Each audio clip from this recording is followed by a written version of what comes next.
Buenas tardes, chicos. Hoy día vamos a ver lo que es patología de páncreas. Eh, Vamos a empezar. Para empezar, sabemos que el páncreas es un órgano retroperitoneo que tiene la forma de, no sé, una L horizontal, que va a tener una cabeza, un cuerpo y una cola. Ahora, lo primero que vamos a ver en el libro de Robbins van a ser las malformaciones congénitas. Estas se van a dividir en cuatro. Uno es el páncreas dividido. Lo que sucede en la biología del páncreas es que estos eh, tienen dos porciones que conforme se va desarrollando el embrión se fusionan, ¿ya? Es el sistema de conductos ventral y dorsal. Ahora, en este páncreas dividido va a suceder que va a ser una falta de fusión de estos dos sistemas y va a haber un drenaje anormal que me va a tener como riesgo una pancreatitis por drenaje. Esta es la malformación congénita más frecuente y si ven en la imagen de la derecha, esto es como debería ser drenado, ¿no? Sabemos que este es el colédoco y aquí está la ampolla de Vater y esta sería bueno, no sé si se ve. Esta sería el conducto de Sartorini y este sería el conducto de Wilson. Ahora, en una anatomía de un páncreas dividido, el drenaje eh, se va a dar por una vía mayormente por el conducto de Sartorini y se va a crear como un esfínter menor. Entonces, eso me va a provocar que no sea lo suficientemente permeable, porque si se dan cuenta aquí es delgado. En cambio, acá se une al conducto principal y realmente debería unirse y que el drenaje sea mayormente por el conducto de Wilson. Ahora también tenemos otras anomalías como el páncreas anular y tal y como dice su nombre, ustedes se imaginan un anillo que rodea la segunda porción del duodeno. Después tenemos el páncreas ectópico. Sabemos que la palabra ectópico significa que hay la aparición de una masa, un tejido en un lugar que no debería estar. Entonces tenemos como parénquima pancreático en el estómago o el duodeno. Y agenesia, como sabemos que que la letra A significa ausencia, ¿no? Que no hay. Entonces, una ausencia congénita. Ahora, antes de pasar a los mecanismos de protección, a mí me gustaría que recordemos un poco de histología, más o menos para darnos cuenta de cuál es la función del páncreas. Sabemos que los tejidos, hay una frase que dice, eh, la anatomía hace la función, algo así, que un tejido tiene una forma porque va a tener su función de acuerdo a eso. Ahora sabemos que el páncreas tiene función exócrina y endocrina. Entre su función endocrina tenemos la secreción de insulina, de glucagón y de somatostatina, si mal no recuerdo. Ahora, las células beta, que ven, este sería un asino endocrino del páncreas, que se encarga de las células beta de segregar insulina y las células alfa de segregar glucagón. Ahora, lo que sucede es que en la función excretora, como dice su nombre, va a excretar enzimas de manera exócrina. O sea, estas enzimas van a llegar al tubo digestivo y se van a eliminar a través de las heces. Entonces, esa es la diferencia entre endocrino y exócrino, tal y como dice su nombre. Estas van a drenar en un conducto que al final van a formar lo que es el conducto de Wilson y el conducto de Sartorini, como vimos al principio. El conducto de Wilson es el conducto principal. Y ese sería el estroma, que es el parénquima funcional. Y ahí tenemos lo que es el tejido conectivo, que es lo que está señalado, no está muy bien, eh, ¿cómo se diría? Esquematizado en esta imagen, pero serían simplemente el estroma, lo que es el tejido conjuntivo, las fibras de elastina, o sea, son cosas pormenores, digamos. Ya. Ahora, la pancreatitis, antes de entrar al tema de inflamación del páncreas, tenemos que ver los mecanismos de protección, es decir, cómo funciona fisiológicamente mi tejido para que eh, para que todo vaya en orden, para que no haya pancreatitis.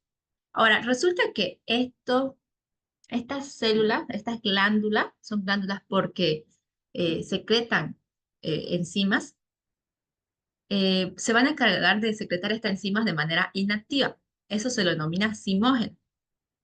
Ahora, los simógenos van a tener que ser activados por la tripsina, pero esta tripsina no se va a activar hasta que logre tocarse con la enterosinasa. Y esta enterosinasa es secretada por el intestino delgado, lo que significa que mi simógeno va a tener que llegar hasta el intestino delgado, donde recién se va a encontrar con la tripsina para poder ser activado. Ahora, también algunas maneras de ayudar a esta protección, vamos a saber que las células acinares, nos referimos a las de acá, y las células ductales van a secretar inhibidores de tripsina. Y también sabemos que el calcio bajo disminuye esta activación de la tripsina de manera, no dice por qué, simplemente ustedes piensen bajo calcio, baja activación de tripsina. Ahora, la pancreatitis se va a producir cuando estos mecanismos de defensa pierden el equilibrio con los mecanismos, con la activación de la tripsina. Es decir, todo está en equilibrio. Mientras hay ah, inhibidores de la activación, la tripsina va a estar inactivada. Entonces es como pongan una balancita. Y en realidad su definición sería inflamación del páncreas o una lesión producida por una autodigestión del páncreas. Ya. Ahora yo les hablaba de la fisiopatología de la pancreatitis que ya les mencioné, pero acá está más esquemático. Si vimos, dijimos que el tripsinógeno se va a activar o se va a convertir en tripsina por la enteroquinasa que es secretada por los enterocitos del intestino delgado. Entonces, esta tripsina se va a encargar de escindir los demás simógenos para que estos estén activados y puedan hacer su función. Ahora, sabemos por fisiología que cada enzima se va a encargar de, bueno, por bioquímica también, se han visto lo que es metabolismo de hidratos de carbono, que van a ser encargados la milasa pancreática de escindir estas proteínas. Tenemos la tripsina, la quimiotripsina y la elastasa, que se va a encargar de escindir las proteínas. Y tenemos la ribonucleasa y las desoxirribonucleasas, que se van a encargar de escindir los ácidos nucleicos. Ahora, la pancreatitis, ¿cuál sería la definición de su fisiopatología? Hay una activación inadecuada de las enzimas pancreáticas. Anteriormente mencionamos una autodigestión del páncreas. Ahora, cómo puede haber esta activación? ¿O qué son como, cómo decirlo? Eh, no sé si se acuerdan de que en el cáncer había la teoría del doble golpe, ¿verdad? Que primero hay una falla y después se suma otra más y ahí se da recién el cáncer. Ahora pónganle esto que es lo mismo, que primero hay una falla, se suma otra falla y ya los demás van cayendo como dominó, o sea que se van alterando y producen mayor activación de la tripsina.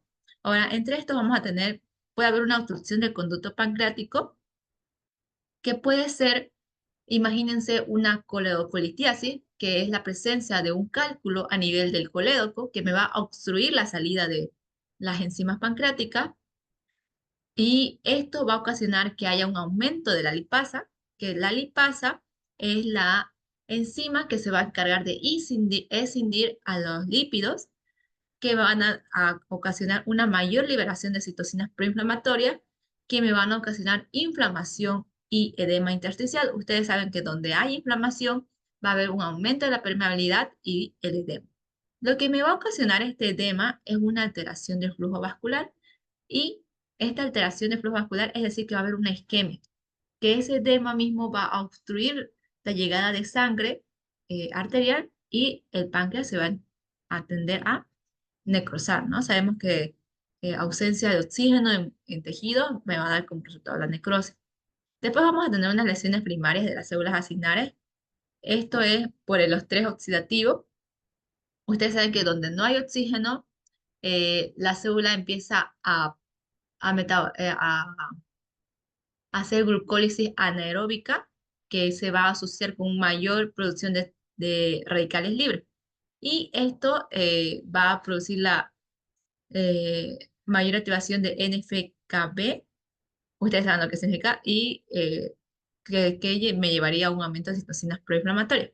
Y esto me va a aumentar, también va a haber un aumento de las concentraciones de calcio. Ustedes saben que la hipocalcemia era bueno, no, la disminución de la concentración de calcio era un factor protector, pero acá se está invirtiendo.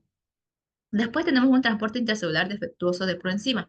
Lo que quiere decir aquí es que ustedes cuando avanzaron la célula en primer año, sabemos que después del aparato de Golgi salen los que son los lisosomas, se forman primarios, después secundarios y se excretan de la célula. Ahora resulta que en esto, en vez de tener este transporte intracelular, eh, se quedan en los lisosomas. Entonces, esto va a producir una hidrólisis lisosómica y una lesión directa de la célula. Después tenemos el alcohol, que supuestamente tiene un efecto tóxico directo porque me puede producir una obstrucción funcional al contraer el esfínter de Body, que se encuentra en la desembocadura del sistema excretor del páncreas, y un aumento de secreción de proteína. Entonces, ustedes piensen, alcohol se relaciona con pancreatitis por una obstrucción funcional y mayor secreción de proteínas que me va a producir una aparición de tapones. Ahora, ¿qué más? Tenemos los trastornos metabólicos. Esto se da por cuadros de hipertrigliceridemia, es decir, que un aumento de triglicéridos en la sangre e hipercalcemia. Tenemos fármacos que también se van a asociar a la activación y la verdad no se sabe cuál es el mecanismo de acción, o sea, por qué estos hacen esto. Pero lo que sí se dice que están como la furosemida, los opiáceos. Entonces es importante saber qué medicación está tomando mi paciente para poder sospechar de una pancreatitis. Después tenemos lesiones físicas de las células acinares, que pueden ser por un traumatismo, ya sabemos eh, una cuchillada, no sé, en el abdomen, puede ser por una cirugía que sin querer hayamos tocado el páncreas o una colangiopatía retrógrada endoscópica.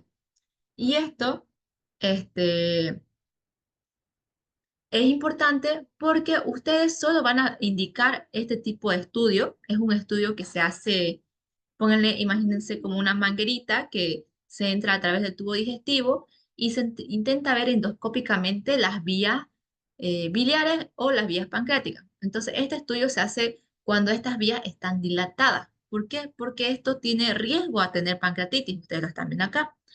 Después tenemos lesiones isquémicas de las células acinares por shock, trombosis o vasculitis. Ya sabemos que a cualquier célula que no le llegue oxígeno, glucólisis anaeróbica. Glucólisis anaeróbica, mayor producción de radicales libres. Después, infecciones. Tenemos la parotiditis, que se relaciona con la, diré la parotiditis, la inflamación de la parótida, con una pancreatitis, ¿no? Que es por un daño directo. Y la fibrosis quística, que sería una enfermedad congénita en el que va a haber una mutación del gen regulador de la conductancia. Es decir, que va a reducir la secreción de bicarbonato. Sabemos que las células ductales son las células de los conductos y me va a predisponer a la formación de tapones de proteína. En realidad, los tapones de proteína serían como parte de una obstrucción, ¿no? Dijimos que eh, me va a hacer como que no drene. Ya, y acá lo vemos en el esquema de su libro. Si se dan cuenta, aquí lo dividió en tres. ¿Por qué? Porque aquí hay una lesión directa de, de las células acinares y esta es una obstrucción y este es el transporte, trastorno de transporte intracelular. Entre los tres, lo que me van a provocar es una lesión de las células acinares. Acá están los mecanismos. Y acá está lo que yo les decía del edema intersticial que me va a provocar isquemia. Ahora, las enzimas activadas, sabemos que proteólisis, la proteasa, necrosis grasa, la lipasa y la fosfolipasa, hemorragia, la estasa, lo que me va a llevar a una pancreatitis aguda. Esta sería su patogenia de manera esquemática. Este cuadro es muy bonito. Ya. Ahora, ¿cómo lo vamos a ver al microscopio? ¿Cuál va a ser su morfología? Vamos a tener que va a haber edema intersticial e inflamación. Acá no se ve muy bien, pero también podemos corroborar una necrosis y hemorragia, ¿no? Va a ser dependiendo la etapa en la que nosotros eh, o la evolución que haya tenido la pancreatitis. Por ejemplo, tenemos en la pancreatitis aguda una forma leve y una forma grave. La forma leve es normalmente el 80% de los pacientes caen en este tipo de forma y en el que simplemente se va a encontrar fuga vascular, que realmente quiere decir edema, o sea, como que salida de líquido de los capilares. Va a haber una necrosis lipídica. Si ustedes se dan cuenta, es este lado acá, este lado derecho. Así se ve una necrosis lipídica. Se ve blanco porque es grasa, ¿no? Y se está necrosando. Y una inflamación aguda. Entonces, si decimos inflamación aguda, vamos a ver una hiperemia. Estos rojitos son eritrocitos. Y tendríamos que ver igual células inflamatorias, como serían los polimorfonucleares, los macrófagos. Ahora, yo les decía que habían dos formas, ¿no? ¿Ve? Una leve, que sería en el 80%. En el 80% de los casos lo vamos a ver así. Pero hay un 20% que va a evolucionar a una pancreatitis aguda necrosante. Es decir, que se va a ir por el lado más complicado. Y aquí va a existir una proteólisis pancreática y un daño vascular abundante que me va a provocar una hemorragia intersticial. Así es como se vería un páncreas de manera macroscópica, eh, una pancreatitis hemorrágica necrosante. Y acá ustedes van a aprender en tercer año, pero para que lo vayan sabiendo, hay dos signos muy característicos.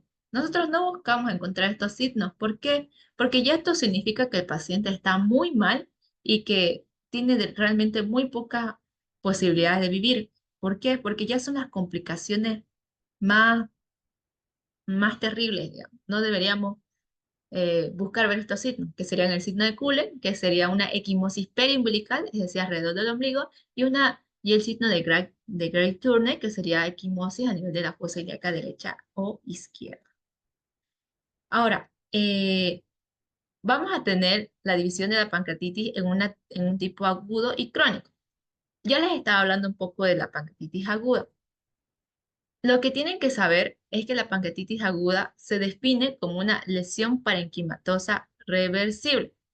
Claro que yo les decía que había una forma leve y grave, ¿eh? Pero nos estamos basando principalmente en la leve, que es mayormente de los casos. Entre las causas vamos a tener lo que yo les decía, el coleocolitiasis, que es cuando aparece un cálculo a este nivel, donde está el puntero, y el alcoholismo. Y ya sabemos por qué, ¿no? ¿Ve? Dijimos que el alcoholismo me va a provocar una obstrucción funcional, me va a aumentar el tono del esfínter de Oddi y me va a aumentar la secreción de proteínas con la formación de tapones. Ahora, entre las complicaciones vamos a tener, si es que se va a una forma grave, un SHOT. SHOT quiere decir la disminución de la presión arterial por debajo de 90 la sistólica y por debajo de 60 la diastólica. ¿Y por qué de tipo inflamatorio? Lo que pasa es que va a haber una liberación excesiva de citocinas que me van a provocar una vasodilatación alocada y esto me puede llevar a una mortalidad del 5%. Yo lo compararía como un shock séptico. Si ustedes se acuerdan, bueno, no sé si habrán llevado shot todavía, pero hay diferentes tipos de shots, son 4 tipos. Y en ese shock séptico igual va a haber una liberación excesiva de proteínas proinflamatorias que me van a provocar esta vasodilatación y esta disminución de la presión. Después tenemos la hipocalcemia. La hipocalcemia me va a agravar el cuadro. Y después tenemos una infección secundaria de, los, de las células acinares. Entre la clínica vamos a tener un dolor abdominal.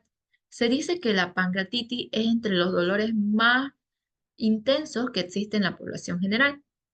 Entonces lo llamamos lo que es abdomen agudo.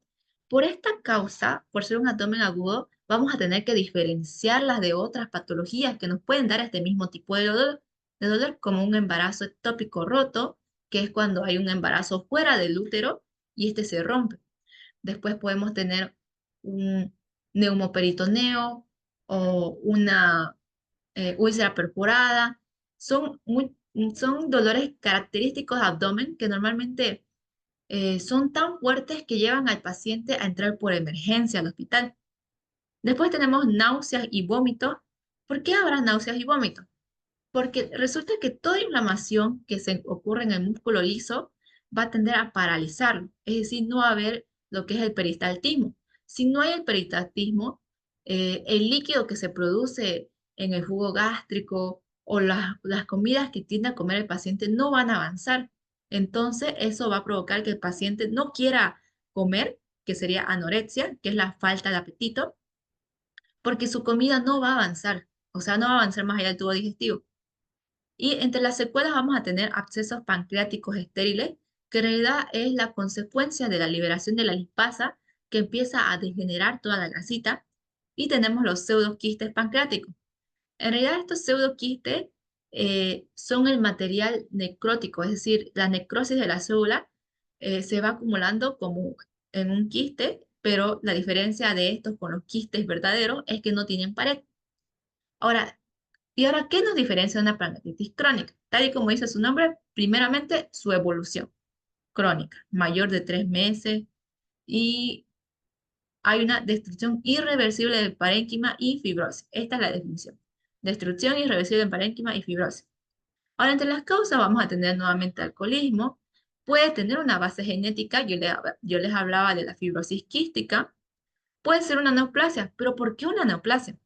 Resulta que hay tumores que se le llaman periampulares, es decir, que crecen cerca de la ampolla de Vater, y como sabemos que los tumores no crecen de la noche a la mañana, sino que crecen gradualmente, van a provocar una obstrucción progresiva. Entonces, esta le va a dar esa característica crónica. Después tenemos lesiones autoinmunitarias, que va a ser normalmente por la mayor secreción de inmunoglobulina 4, que va a atacar al mismo páncreas. Entonces tenemos también las complicaciones que serían mala absorción. ¿Y por qué una mala absorción? Ustedes saben que las enzimas pancreáticas se encargan de escindir todo tipo de moléculas. Entonces, si no podemos escindir lo que son, por ejemplo, los, los ácidos grasos, estos van a provocar una característica de ósmosis, es decir, que el agua se va a tender a ir a donde hay mayor concentración, que sería dentro del tubo digestivo, y me va a provocar una esteatorrea. Ustedes saben que esteatorrea es la eliminación de grasa en las heces de una cantidad moderada. Tenemos también la diabetes mellitus, que esto ya es un signo bastante eh, malo, porque ya se nos estaría indicando eh, que las células beta, o sea, la función endocrina del páncreas está siendo también afectada. Después tenemos los pseudoquistes, que también es por el material necrótico. Ahora, ¿cómo va a ser la clínica? En realidad, puede ser silente, pero normalmente va a ser silente em,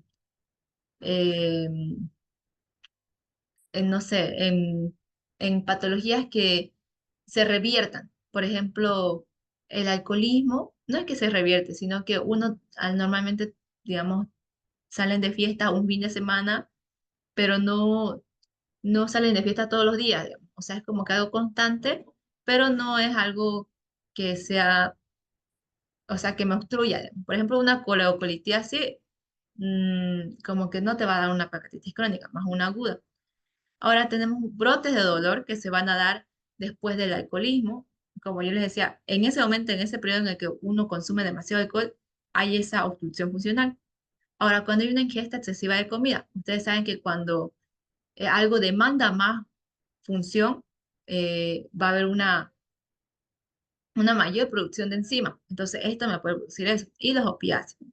De ahí las secuelas, sabemos que a largo plazo, es decir, unos 25 años, me puede dar una mortalidad del 50%. Ahora, ¿cuáles son los factores etiológicos? Acá están divididos según si son metabólicos, genéticos, mecánicos, vasculares e infeccioso. ¿Ya? Esta es una tablita que tienen en su libro. Ahora, ¿cómo vamos a ver una pancreatitis crónica? Vamos a irnos primero por la morfología. Vamos a ver que va a haber una sustitución por un tejido conectivo fibroso denso. Ustedes saben que una inflamación crónica termina en fibrosis. Y va a haber una relativa conservación de islotes del Langer. También se lo describe como que el páncreas va a estar duro con calcificaciones focales. Ahora dice que cuando la pancreatitis crónica es asociada al alcoholismo, vamos a encontrar calcificaciones intraluminales y tapones de proteína. Ustedes ya saben por qué, porque hay un aumento de secreción de proteína intraductal. Ahora, en la pancreatitis autoinmunitaria, como es autoinmunitaria, va a haber células inflamatorias en el páncreas. Ahora, entre la patogenia, vamos a ver que se lo define como brotes repetidos de pancreatitis aguda. Esta pancreatitis, o sea, va a haber periodos en los que se va a exacerbar y me va a producir una fibrosis perilobular, distorsión de los conductos y alteración de las secreciones pancreáticas. De ahí vamos a tener una producción de mediadores inflamatorios a nivel local, lo que me va a producir citocinas fibrogénicas. Es decir, que una pancreatitis, a diferencia de una pancreatitis aguda, en la pancreatitis crónica no va a haber citocinas proinflamatorias. O sea, sí va a haber, pero aparte de eso va a haber citocinas fibrogénicas, es decir, fibrosis. Y van a ser el factor de crecimiento transformante beta y el factor de crecimiento derivados de plaquetas, que me van a activar los miofibroblastos. Y nuevamente la pancreatitis autoinmunitaria, que va a ser por las células plasmáticas. Y así es como se ve una pancreatitis crónica. Ahora, si se dan cuenta, esta mayor aumento del estroma, no, del tejido conjuntivo, es decir, del tejido que se encarga de sostener la parte funcional del páncreas, está en mayor proporción que los islotes. Y también en esta imagen vamos a tener que hay un aumento intraductal, es decir, esto está aumentado, y tenemos concreciones, esto es lo que nosotros llamaríamos los tapones de proteína, y este dice que es de un paciente con pancreatitis crónica alcohólica, entonces muy característico estos tapones de proteína. Y esto es lo que yo les decía sobre las secreciones eh, de, de citocina. A diferencia de la pancreatitis aguda, vamos a tener en la pancreatitis crónica secreciones de citocinas fibrogénicas. Y a diferencia de la pancreatitis crónica, en la pancreatitis aguda es una lesión reversible.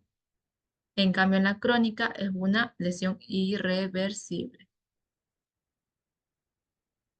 Ahora, entrando a lo que es quiste, vamos a dividirlo en quistes no neoplásicos y quistes neoplásicos. ¿Qué quiere decir? Que unos son con una alteración del tejido y otros no. Ahora vamos a tener quistes, estos quistes no neoplásicos se van a dividir en dos, en los quistes congénitos y en los pseudoquistes. Los quistes congénitos, si se dan cuenta, eh, son uniloculares y tienen un epitelio de revestimiento cúbico. Y estos se van a dar por una alteración en el desarrollo del conducto pancreático.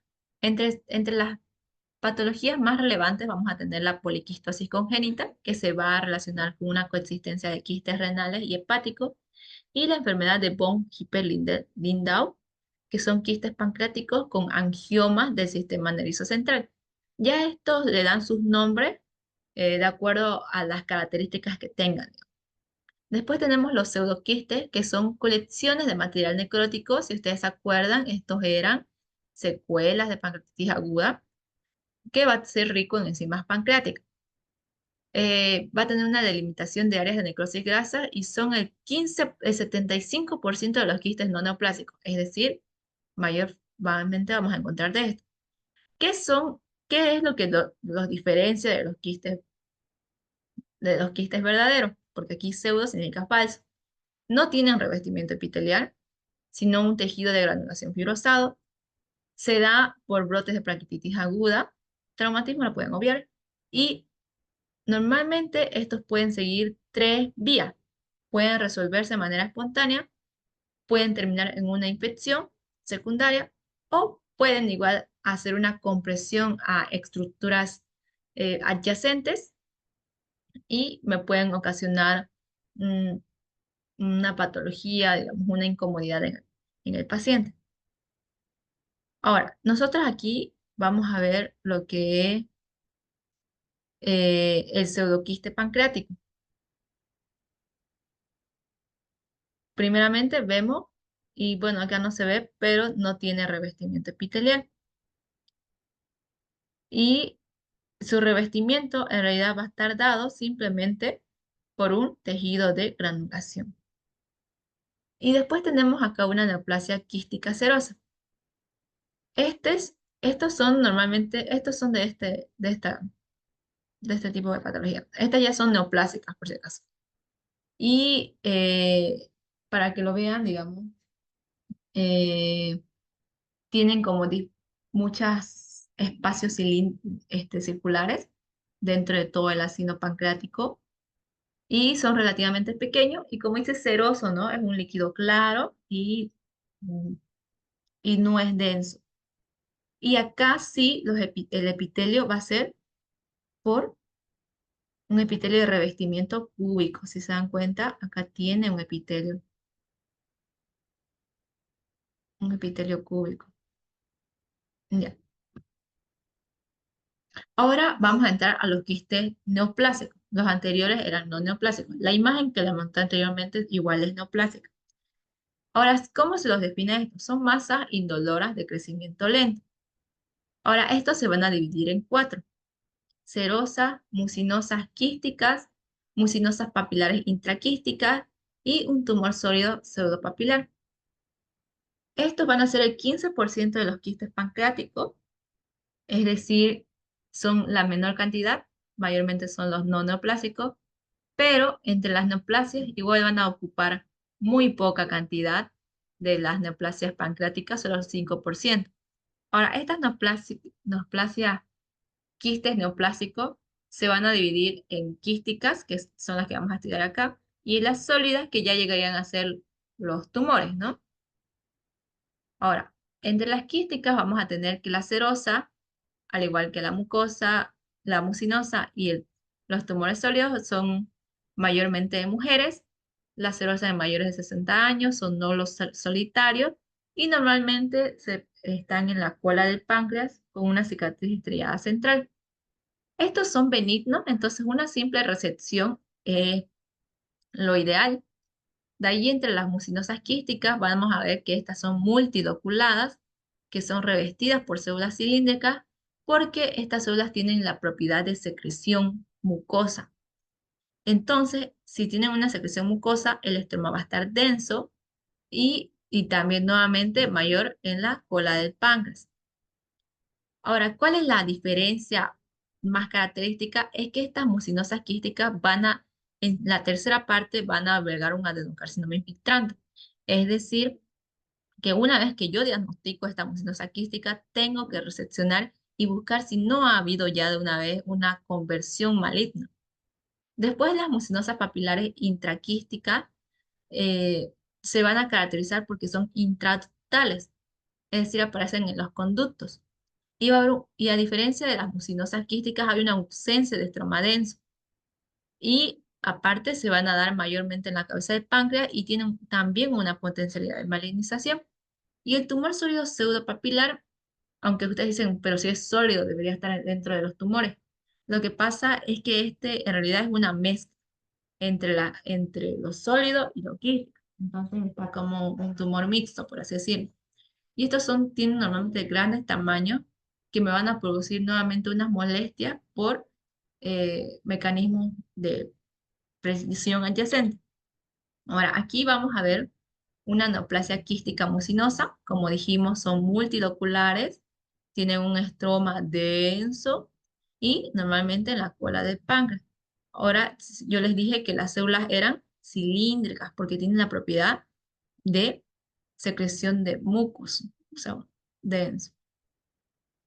Ahora, estos de acá son la neoplasia mucinosa papilar intraductal, nuevamente dentro de los conductos, y a diferencia del, del mucinoso, del quística mucinoso, es que estos no tienen estroma.